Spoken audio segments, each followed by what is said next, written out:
네, 45장 9절에서 19절까지 보겠습니다. 질그릇 조각 중 한 조각 같은 자가 자기를 지으신 이와 더불어 다툴진대 화했을진저 진에게 토기장에게 너는 무엇을 만드느냐 또는 내가 만든 것이 그는 손이 없다 말할 수 있느냐. 이거는 이제 그 피조물로서 창조주이신 하나님께 그가 하신 일에 대해서 뭐라 얘기할 수 없다는 말씀을 하고 계신 것이죠. 하나님께서 토기장이시고 우리가 토기입니다. 하나님께서 창조주시고 우리가 피조물이죠. 그래서 우리가 하나님께 명령할 수 없고 뭐라고 얘기할 수 없다. 이것은 하나님의 주권에 관해서 얘기하고 있으신 거죠. 그러니까 8절까지 이어졌었던 그 일들, 이제 고레스와 동시에 이제 예수 그리스도를 예표하는 그런 말씀들이 8절까지 이어졌었는데 이 하나님의 놀라운 구원 사역을 하나님께서 반드시 이루시겠다고 하는 것이죠. 어, 그것이 말도 안 된다. 그것이 어떻게 가능하겠느냐.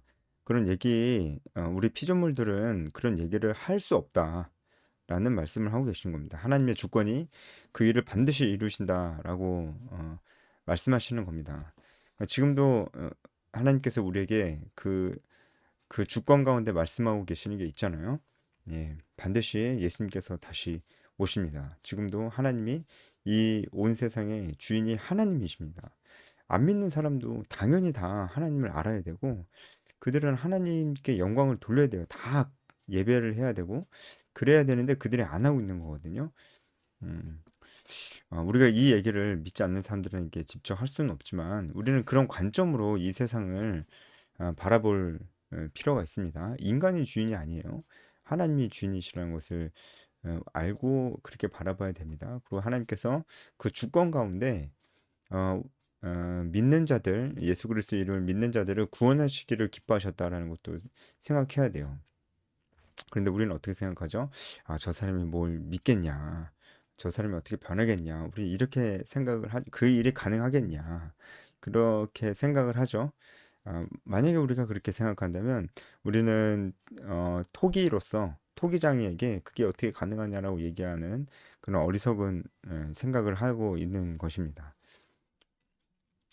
어, 그는 손이 없다 말할 수 있느냐? 이것은 뭐냐면 어, 손이 없다 말할 수 있느냐라고 하는 것은 어, 그 조물주가 행한 바가 형편이 없으며 그것을 받아들일 수 없다라고 이제 조롱하는 표현이에요. 그는 손이 없다. 그가 만든 건 형편이 없다. 피조물들이 그렇게 얘기할 수 없다는 것이죠. 10절 아버지에게는 무엇을 낳았소 하고 묻고 어머니에게는 무엇을 낳으려고 해산의 수고를 하였소라고 묻는 자는 화했을진저. 그러니까 이것도 같은 표현입니다. 음, 자녀가 부모님에게 그 자기 자신을 왜 낳았는지 낳을 권리가 어디 있는지 그렇게 얘기할 수 없다. 마찬가지로 하나님의 주권을 강조하고 있는 것입니다. 이 놀라운 구원 사역은 하나님께서 주권 가운데 하실 것입니다. 생각보다 우리가 하나님의 주권을 인정하지 않고 살아가는 데가 많죠. 그래서 우리가 이런 부분들을 큐티로 묵상을 할 때, 나는 하나님의 주권을 인정하며 살아가고 있는가. 만약에 그렇다면 우리는 더욱더 이 복음 전하는 삶이 얼마나 중요한 것인지를 생각할 것이고, 그리고 어, 우리 삶 속에도 큰 평안이 찾아올 것입니다. 예. 하나님은 변치 않으시는 분이기 때문에 아, 변치 않는 진리 위에서 우리가 평안할 수 있거든요. 11절 이스라엘을 거룩하시니 곧 이스라엘을 지으신 여호와께서 이같이 이르시되 여기서 하나님을 거룩하시니 그리고 이스라엘을 지으시니 이렇게 두 가지로 표현을 하고 있습니다. 하나님은 거룩하신 분이시고 하나님은 또 이스라엘을 지으신 분입니다. 이스라엘의 거룩하시니라고 하는 것은 이스라엘과도 구별되는 예, 그런 분. 그러니까 피조물인 이스라엘과도 구별되는 창조주 하나님이심을 얘기하고 있고요. 지으신 이는 구별되시는 분인데 인간 역사에 개입을 안 하시는 분이 아니고 적극적으로 개입하시고 어, 그 모든 것을 지으신 분이 하나님이시다. 완전히 구별되시는 분이신데 지으신 분이시다라는 것을 얘기하고 있죠. 이런 말씀들은 이제 말씀 한 가지 한 가지가 정말 인간들의 어리석은 생각들을 다 깨 부숴주는데요. 어, 그렇게 얘기하는 사람들 있잖아요. 만물에 다 그 신이 깃들어져 있다. 범신론이라고 하잖아요. 그렇게 얘기하는 사람들, 자연이 우주고 우리도 자연의 일부다 이렇게 얘기하는 사람들, 그렇게 얘기하는 사람 중에 범신론적 세계관을 가지고 있는 사람들이 많은데 그 사람들에게 있어서 어, 그냥 이 자연 자체가 신입니다. 근데 이런 생각도 성경에 비추었을 때 굉장히 어리석은 이유는 하나님은 자연 그 자체가 아니십니다. 하나님은 만물 그 자체가 아니시고요. 하나님은 이 만물과 구별이 확실히 되시는 분입니다. 예. 그래서 그런 의미에서 하나님은 거룩하신 분이죠. 우리가 성경을 잘 안다면 세상에 이런 다른 종교의 이런 어리석은 생각들도 분별할 수가 있습니다. 너희가 장래일을 내게 물으며 또 내 아들들과 내 손으로 한 일에 관해 내게 명령하려느냐. 여기서 너희가 장래일을 내게 묻는다라는 것은 뭐냐면요. 이스라엘 사람들이 장래일을 하나님께 물어보는 건데요. 어, 이게 좋은 의미로 물어보는 게 아니고요. 마치 점치듯이 하나님께 이 장래일을 물어보면서 하나님이 반드시 대답하셔야 된다고 생각을 하는 겁니다. 이게 무슨 태도인가요? 하나님께 장래일을 얘기해 달라고 하면서 하나님이 반드시 얘기해 주셔야 된다는 식으로 그런 태도로 하나님께 장래일을 물어보는 것은 사실은 하나님에게 대한 태도는 절대 될 수 없는 것이고요. 오히려 우상을 섬기던 자들이 우상에게 하던 태도였습니다. 우상에게는 그렇게 하잖아요. 이방인들이 우상에게 장래일을 물어보고 그리고 반드시 얘기를 해야 된다. 너는 그렇게 이방의 우상 신들에게 그런 의미로 우상을 숭배를 하잖아요. 그러니까 이것은 이스라엘 백성들이 마치 하나님을 그 우상의 이방 잡신인 것처럼 그렇게 전보듯이 하나님께 물어본다는 겁니다.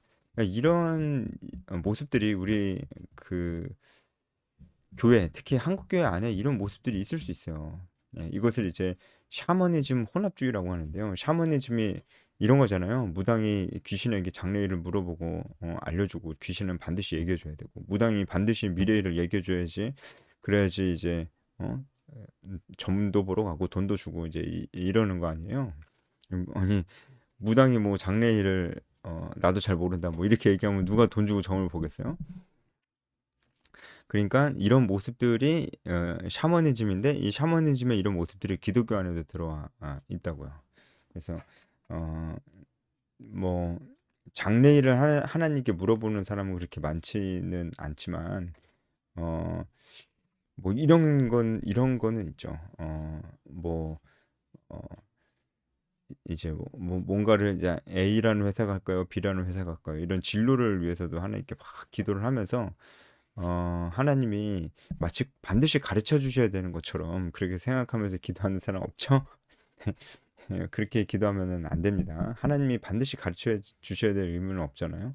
그런데 이렇게 생각하는 사람 꼭 있는 것 같아요. 기도하면서 어떤 이제 신령한 느낌이 드는 거예요. 느낌. 어, 하나님 A라는 회사 갈까요? B라는 회사 갈까요? 그러면서 어떤 신령한 느낌이 들어요. 그러면 그 느낌을 쫓아서 A라는 회사 가야 되겠다. 왜냐면 A라는 회사를 위해서 기도할 때 어떤 신령한 느낌이 들었기 때문이다. 이런 거는 조금 위험합니다. 예. 그래서 이제 기도해서 결정했다. 조금 위험합니다. 물론 이제 우리가 다른 방면으로도 충분히 알아보고 그리고 더 중요한 것은 내가 왜 A라는 회사를 가려고 한다면 내가 왜 A라는 회사를 가려고 하는지 B라는 회사를 가려고 한다면 내가 왜 B라는 회사를 가려고 하는지 이런 내가 무엇을 더 가치 있게 여기는지 이게 훨씬 중요하거든요. 내가 그것을 왜 가치 있게 여기는지 이렇게 계속 파고 들어가다 보면은 결국은 우리의 선택은 우리의 가치관을 반영하고 우리의 가치관은 우리의 믿음을 반영합니다. 믿음. 우리의 신앙과 믿음을 반영하게 돼 있어요. 우리가 중요한 결정을 내릴수록. 어, 그렇기 때문에 어, 그렇게 충분히 내 결정에 내가 정말 하나님을 믿는 믿음이 있다면 내가 어떤 결정을 내려야 될까 이런 것을 충분히 고려하지 않고 그냥 기도만 하면서 신령한 느낌만을 쫓는 이런 것은요 진짜 샤머니즘 혼합주의입니다. 그런 것은요 아주 배격해야 될 것이고 우상에게 하는 기도랑 비슷한 거예요. 우리도 그런 모습이 있지는 않은가 생각을 해봐야 됩니다. 만약에 이제 충분히 고민도 하고 이제 말씀도 읽고 내 신앙과 가치관에 대해서 충분히 돌아보고 어, 어떤 회사로 갈지도 충분히 알아보고 사람들에게 조언도 듣고 충분히 고민도 해보고 그랬는데 기도하다가 이 회사 쪽에 더 마음이 가는 것 같다. 그 정도면 괜찮습니다. 그 정도면 괜찮은데 다른 거 아무것도 안 하고 기도만 하면서 느낌만 쫓는 거는 샤머니즘 혼합주의가 될 수가 있습니다. 이스라엘 백성들이 그렇게 했다는 거죠. 하나님 반드시 장래일을 나한테 말을 해주셔야 됩니다. 그러니까 내가 그럴 의무가 어디 있느냐. 그것은 내 주권 가운데 행하는 일이다. 라고 하나님께서 하나님의 주권을 또 강조하시는 것입니다. 제가 한 가지 예가 또 생각이 나가지고 한 가지 예시를 또 말씀드릴게요. 여러분 얼마 전에도 송구영신 예배 드렸잖아요. 송구영신 예배 드릴 때 우리 어떻게 하나요? 말씀 카드 뽑잖아요. 말씀 카드 뽑으면서 어떤 말씀 카드에는 그렇게 적혀 있어요. 이 말씀이 당신에게 올 한 해 주시는 말씀입니다. 이렇게 적혀 있고 안 적혀 있어도 우리는 그런 생각을 하면서 그걸 기대하면서 뽑거든요. 올 한 해 하나님 나한테 어떤 말씀을 주실까? 이런 생각을 하면서 말씀 카드를 뽑기 때문에 송구영신 예배 때 그런 순서가 있는 거잖아요. 자, 그러면은 그 말씀 카드에 적힌 그 말씀이 하나님께서 정말 그 말씀 카드를 뽑은 그 사람에게 그 해, 새해에 그 한 해 동안 하나님께서 그 사람에게 하시는 말씀입니까? 만약에 그게 맞다면은, 어, 그 말씀 카드 나만 뽑는 거 아니잖아요. 그 같은 시간에 사람들 다 뽑잖아요. 그리고 그 교회에서만 뽑는 거 아니잖아요.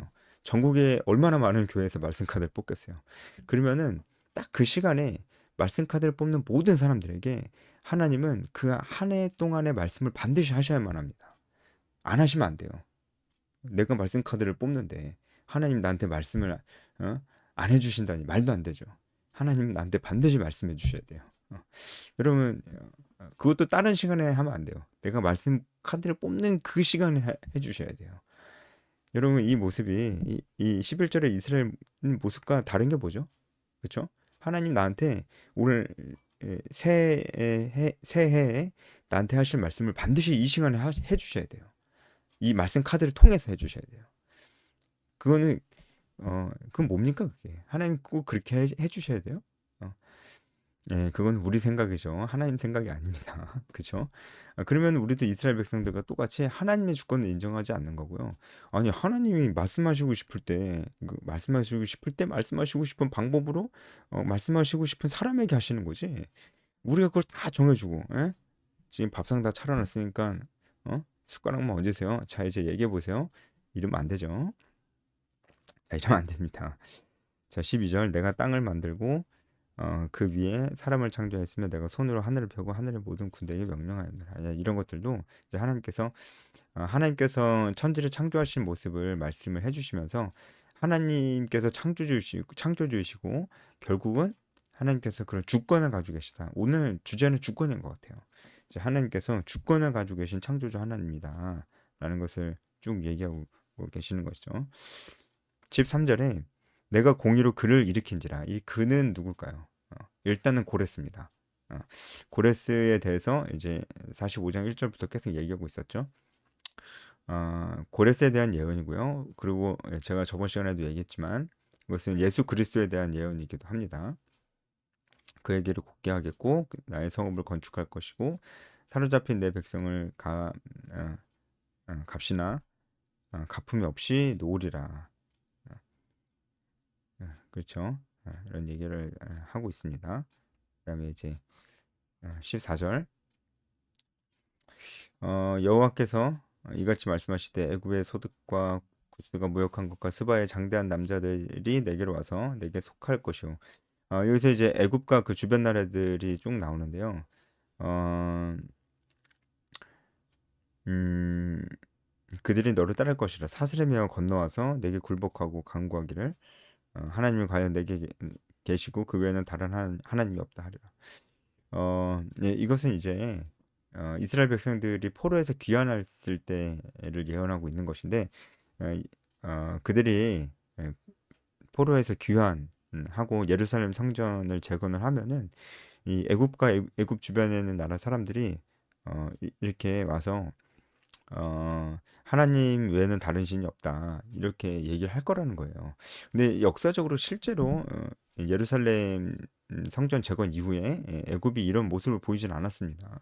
그러니까 이것은 예루살렘 재건 직후에 일어났다기보다는 그 이후에 점진적으로 일어난 것이다라고 좀 볼 수가 있고, 나중에는 점진적으로 일어났죠. 언제요? 신약 시대 때. 신약 시대 때 에디오피아 내시에게 빌립이 복음을 전하면서 예수 믿었잖아요. 이제 그때 일어난 것이기도 합니다. 그리고 결국 나중에는 온 열방이 애굽 포함해서 온 열방이 하나님께 돌아올 때 그때를 예언하는 것이기도 합니다. 음.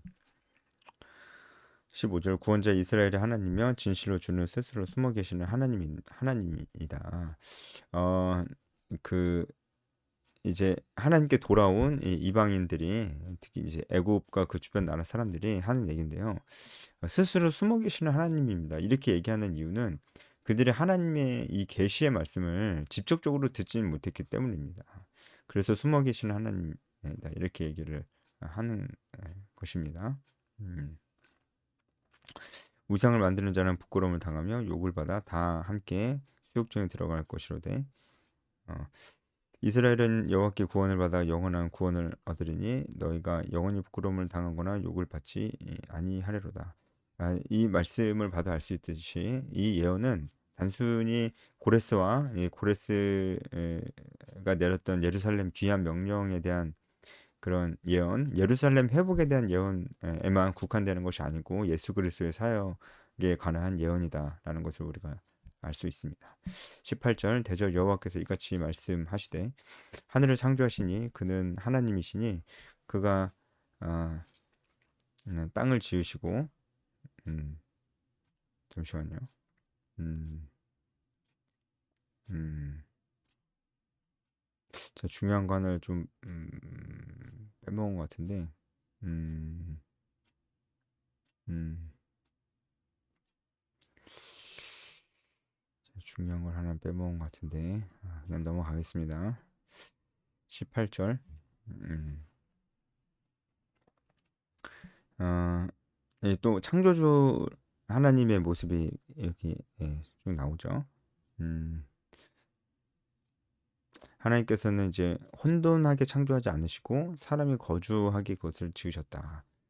이렇게 되어 있는데 어, 사람이 거주하게 하기 위해서 지으셨다라고 이렇게 해석을 할 수가 있어요. 우리가 이것만 봐도 알 수 있듯이 이제 이 말씀만 잘 묵상해도 진화론이 배격이 되는 거죠. 진화론은 이 땅에 사람이 살고 있는 그 순간이 정말 짧다고 이렇게 얘기합니다. 제가 정확히 알고 있는 건 아닌 것 같기도 한데 거의 비슷할 것 같긴 합니다. 이 온 우주의 나이를 24시간으로 환산하면은 인류가 처음 등장하고 어, 살아가고 있는 인류의 시대가 3초인가? 3초 정도밖에 안 된대요. 24시간 중에 3초. 그럼 나머지 시간들은 인간이 없었다는 건데 아, 그런데도 이제 진화를 하나님께서 주관하셨다라고 얘기하면서 유신 진화론을 얘기하는 사람들은 이 말씀을 알지 못하는 사람입니다. 하나님은 분명히 어, 창조하실 때 사람이 거주하게 하려고 그것을 지으셨습니다. 그런데 사람이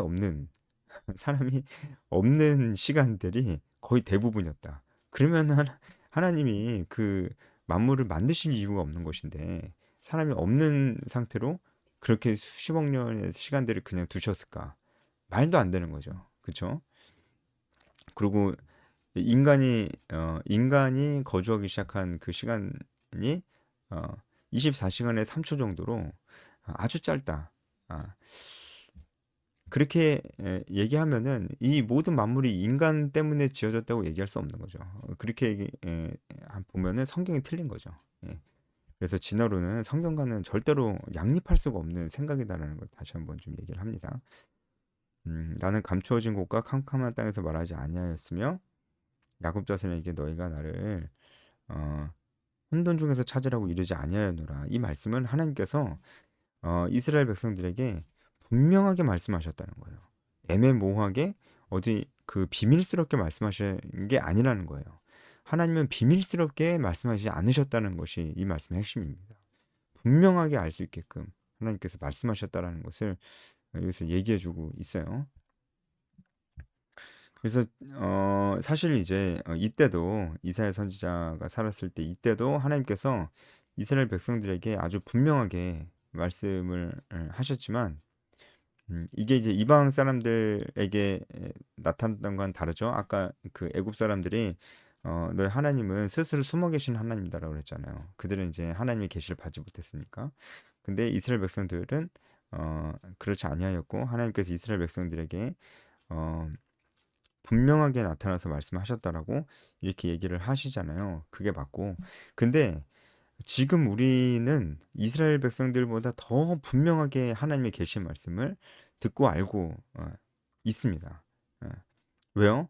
이스라엘 백성들은 하나님의 말씀을 직접 듣지 못했고 그 대언자들을 통해서 들을 수가 있었는데 어, 그리고 그때는 하나님의 구원의 경륜, 하나님의 구원의 구원사의 그 경륜적 역사들이 다 이루어지지 않은 때였어요. 어, 예수 그리스도에 대해서도 정확하게 알 수가 없고 이제 그런 때였는데 지금 우리는 훨씬 더 예수님에 대해서도 정확하게 알고 무엇보다 하나님의 계시의 말씀이 기록되어 있는 성경책을 가지고 있기 때문에 우리는 그들보다 더 잘 알고 있다고 봐야 됩니다.